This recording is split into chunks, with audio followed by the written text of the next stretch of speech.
Hello बच्चों, आज हम लोग एक्सरसाइज 1C का क्वेश्चन नंबर 14 करेंगे। क्वेश्चन नंबर 14 में दिया गया है a society needed 1,85,36,000 to buy a property it collected. यानी कि एक सोसाइटी को जो सोसाइटी तो उसके प्रॉपर्टी खरीदने के लिए इतने रुपीस की जरूरत थी, ठीक है ना। ये इतने रुपीस की जरूरत थी।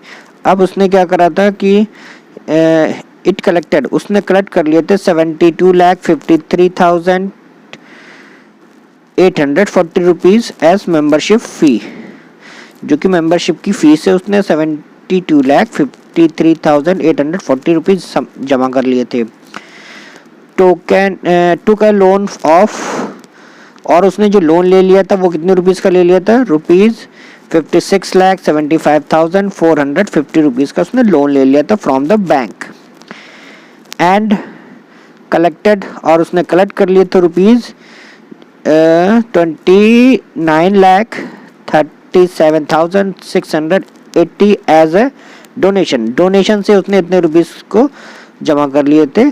29,37,680 रुपीज को उसने डोनेशन से जमा कर लिए थे। अब बताना है आपको how much is the society still short of. अभी भी उसके पास कितने रुपीस की कमी है।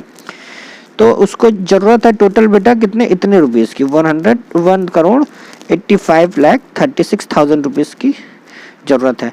और उसने ये जो तीन अमाउंट है इनको क्या कर लिया है, इन तीनों अमाउंट को जमा कर लिया है। अब इन तीनों अमाउंट को हम पहले प्लस कर लेंगे तो हमारे पास टोटल अमाउंट निकल आएगा। टोटल अमाउंट निकालने के बाद हमें इस अमाउंट से उसको माइनस कर देंगे। तो जब माइनस कर देंगे तब हमें पता चलेगा कि हमारे पास कितने रुपीस बचे हैं जो हमको इकट्ठा करने अभी हैं। चलिए आइए इसका सोल्यूशन कर लेते हैं। सोल्यूशन करने में सबसे पहले क्या लिख लेंगे, स्टेटमेंट लिख लेंगे। स्टेटमेंट में हमारे को क्या दिया गया था, जो कि the total requirement of society rupees, जो कि हमारे पास दिए गए उसको जितनी हमारी रिक्वायरमेंट है उतना लिख लेंगे स्टेटमेंट पे। फिर दूसरा स्टेटमेंट आएगा the amount of fee collection, कि हमारे पास कितना कलेक्शन हुआ है फीस का, वो लिख लिया हमने। फिर हमारे पास क्या आएगा, फिर amount of the loan taken, हमने लोन कितना ले लिया वो उसका आ गया हमारे पास। फिर हमारे पास आया डोनेशन के थ्रू जितने रुपीस आए थे वो लिख लिया हमने।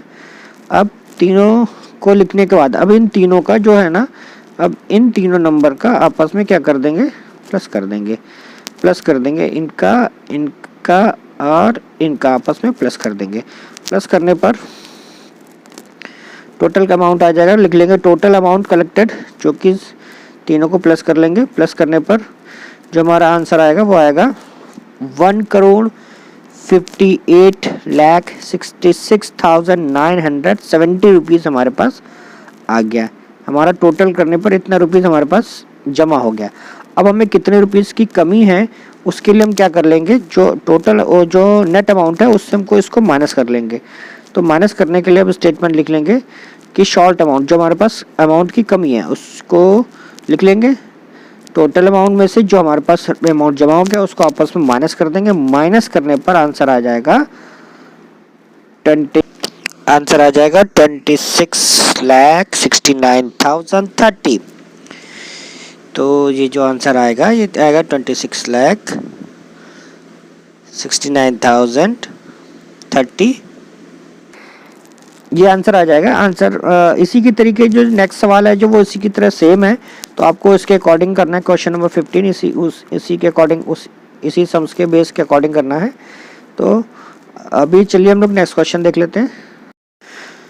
क्वेश्चन नंबर 16 दिया गया है। क्वेश्चन नंबर 16 है बच्चों, the cost of a chair is ₹1485। एक चेयर की जो कॉस्ट है वो 1485 दी गई है। How much will 469 chairs cost. 469 chairs की कॉस्ट क्या होगी। चलिए अब आपको एक देख लेते हैं कि हमको एक चेयर की कॉस्ट जो दी गई है वो इतनी दी गई है और 469 चेयर की कॉस्ट क्या होगी। तो एक चेयर की कॉस्ट से 469 की चेयर की कॉस्ट को मल्टीप्लाई कर देंगे और आंसर हमारा आ जाएगा। तो चलिए स्टेटमेंट लिख लेते हैं। स्टेटमेंट में सबसे पहले क्या लिखेंगे, the cost of one chair is 1 chair is equal to ₹1485। ठीक है, अब हमें कितना निकालना है, पूछा गया है द कॉस्ट ऑफ 469 चेयर। तो 469 चेयर की कॉस्ट को निकालने के लिए क्या करेंगे, एक चेयर की कॉस्ट से मल्टीप्लाई कर देंगे 469 को, तो हमारा आंसर आ जाएगा 6,96,465। 6,96,465 आ जाएगा द कॉस्ट ऑफ 469 चेयर्स की कॉस्ट आ जाएगी। इसी की तरह नेक्स्ट सवाल जो है ना वो इसी की तरह सेम है, आपको इसी के अकॉर्डिंग करना है। चलिए हम लोग आगे के सवाल देखते हैं। The product of two number is, question number 22 देखेंगे। क्वेश्चन नंबर 22 है the product of two number is 1,34,21,408। If the one number is 364 find the other. मतलब दो नंबर का प्रोडक्ट यानी मल्टीप्लाई करने पर जो आंसर आ रहा है वो कितना आ रहा है, ये 1,34,21,408 आ रहा है, और उनमें से एक नंबर जो दिया गया है वो 364 दिया गया है। 364, तो अब बताइए दूसरा नंबर क्या होगा। तो क्या करेंगे, 364 से इस नंबर को क्या कर देंगे, डिवाइड कर देंगे, तो आंसर हमारा आ जाएगा। चलिए सोल्यूशन कर लेते हैं। सोल्यूशन में क्या लिखेंगे, सबसे पहले the product of two number जो हमें दिया गया है वो लिख लेंगे। उसके बाद हमें क्या दिया गया, जो वन नंबर दिया गया एक नंबर, उसको फाइंड कर लेंगे।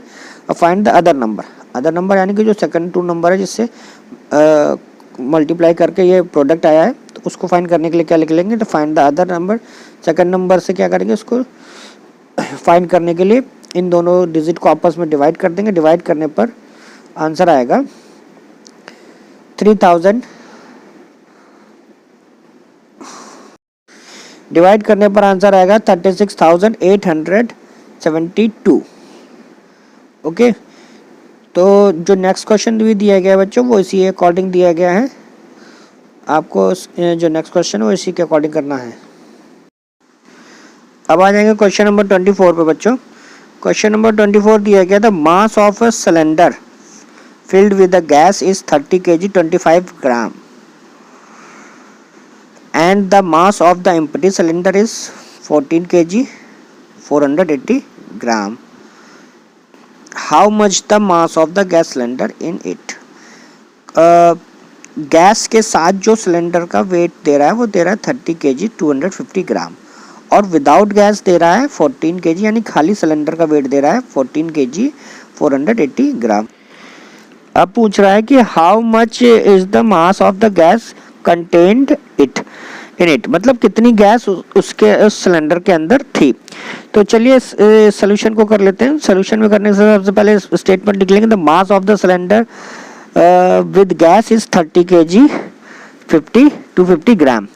अब सेकंड लिख लेंगे the mass of the empty cylinder is 14 kg 480 gram. ठीक है, अब दोनों को अगर हम क्या कर देंगे, माइनस कर दें। अगर दोनों को माइनस कर देंगे तो हमें पता चल जाएगा कि कितनी गैस उस सिलेंडर में थी। यानी कि क्या करेंगे, दोनों अगर हम दोनों जो फिल्ड और एम्प्टी सिलेंडर के जो मास है उन दोनों को आपस में माइनस कर देंगे, तो माइनस करने पर हमें पता चलेगा कि टोटल गैस कितनी थी। तो माइनस करेंगे the mass of the gas is equal to 30 kg 250 gram minus 14 kg 480 gram. ठीक है, माइनस कर लेंगे का माइनस करने पर जो आंसर आ जाएगा वो आ जाएगा 15 kg 770 ग्राम। यानी कि जो गैस सिलेंडर के अंदर जो भरी हुई थी वो थी 15 kg 770 ग्राम। इसी तरीके से आगे के जो सवाल दिए गए वो आपको इसी तरीके से करने हैं। अब आगे नेक्स्ट सवाल देख लेते हैं। अब आ जाता है क्वेश्चन नंबर 30 पर। क्वेश्चन नंबर 30 जो है वो है a rope of length 10 meter has been divided into 8 pieces of the same length, what is the length of each piece. एक जो रस्सी दी गई है उसकी लेंथ दी गई 10 मीटर। 10 मीटर अब उसको डिवाइड किया गया है 8 पीसेस में। 8 पीसेस में जो डिवाइड कर रहे हैं वो सेम लेंथ के हैं, तो बताना होगा आपको एक पीस की लेंथ कितनी है। तो यानी कि डिवाइड करने का साफ साफ समझ में आ रहा है कि हमको डिवाइड करना है। इसके लिए सोल्यूशन कर लेते हैं। पहले द स्टेटमेंट लिखेंगे the total length of the rope जो दी गई है 10 मीटर। अब क्या कर लेंगे, नंबर ऑफ पीसेस कितने हो जाएंगे, 8, नंबर ऑफ पीसेस 8 हो जाएंगे। तो अब पूछ रहा है कि जो नेक्स्ट स्टेटमेंट आएगा वो आएगा length of the each piece is equal to 10 metre divided by 8। Divide करने पर जो आंसर आ जाएगा वो पॉइंट में आएगा, पॉइंट में आएगा तो यानी कि मीटर को हम उसको क्या चेंज कर लेंगे, सेंटीमीटर में चेंज कर लेंगे, यानी कि आ जाएगा 1 मीटर एंड 25 सेंटीमीटर, यानी कि एक पीस का जो लेंथ है वो 1 मीटर 25 सेंटीमीटर है।